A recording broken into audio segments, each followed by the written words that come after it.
झूठा अभिमान। एक मक्खी एक हाथी के ऊपर बैठ गई। हाथी को पता न चला मक्खी कब बैठी।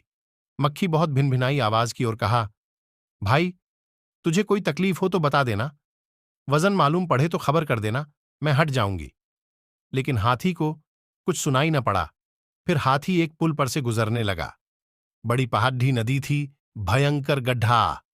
मक्खी ने कहा कि देख, दो हैं, कहीं पुल टूट न जाए। अगर ऐसा कुछ डर लगे तो मुझे बता देना, मेरे पास पंख हैं, मैं उड़ जाऊंगी। हाथी के कान में थोड़ी सी कुछ भिनभिनाहट पद्धी, पर उसने कुछ ध्यान न दिया। फिर मक्खी के विदा होने का वक्त आ गया। उसने कहा, यात्रा बड़ी सुखद हुई, साथी संगी रहे, मित्रता बनी। अब मैं जाती हूं, कोई काम हो तो मुझे कहना। तब मक्खी की आवाज थोड़ा हाथी को सुनाई पड़ी। उसने कहा, तू कौन है कुछ पता नहीं, कब तू आई, कब तू मेरे शरीर पर बैठी, कब तू उड़ गई, इसका मुझे कोई पता नहीं है। लेकिन मक्खी तब तक जा चुकी थी। संत कहते हैं, हमारा होना भी ऐसा ही है।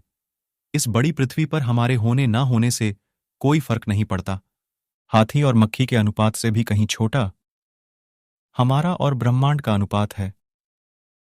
हमारे ना रहने से क्या फर्क पड़ता, लेकिन हम बड़ा शोरगुल मचाते हैं। वह शोरगुल किस लिए है? वह मक्खी क्या चाहती थी? वह चाहती थी हाथी स्वीकार करे, तू भी है, तेरा भी अस्तित्व है। वह पूछ चाहती थी, हमारा अहंकार अकेले तो नहीं जी सकता है, दूसरे उसे माने तो ही जी सकता है। इसलिए हम सब उपाय करते हैं कि किसी भांति दूसरे उसे माने, ध्यान दें, हमारी तरफ देखें, उपेक्षा न हो। हम वस्त्र पहनते हैं तो दूसरों को दिखाने के लिए, स्नान करते हैं, सजाते संवारते हैं ताकि दूसरे हमें सुंदर समझें। धन इकट्ठा करते, मकान बनाते तो दूसरों को दिखाने के लिए। दूसरे देखें और स्वीकार करें कि तुम कुछ विशिष्ट हो, न कि साधारण। तुम मिट्टी से ही बने हो और फिर मिट्टी में मिल जाओगे। तुम अज्ञान के कारण खुद को खास दिखाना चाहते हो, वरना तो तुम बस एक मिट्टी के पुतले हो और कुछ नहीं।